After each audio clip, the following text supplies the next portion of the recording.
Welcome to Sweet Life Beat Life. We hope this video helps.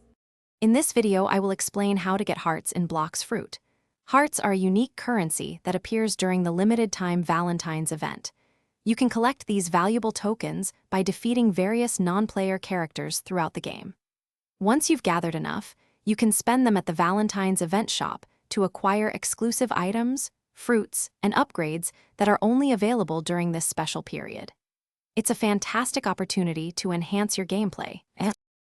To efficiently farm hearts, focus on defeating non-player characters that are within 100 levels of your current player level. For instance, if you are level 500, target enemies between levels 400 and 600.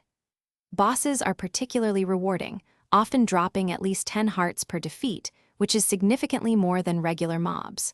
Remember, hearts are only acquired by defeating enemies. They will not be found in treasure chests. To maximize your heart collection, consider playing with friends.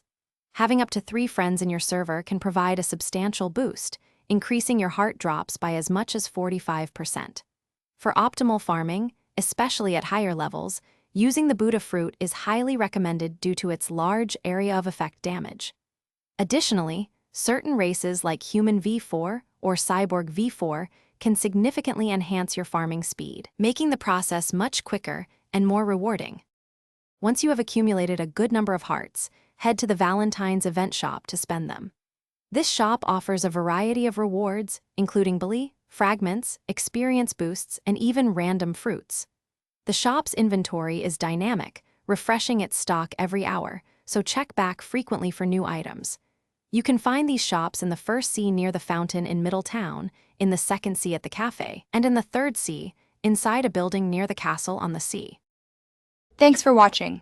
Consider subscribing if we helped you.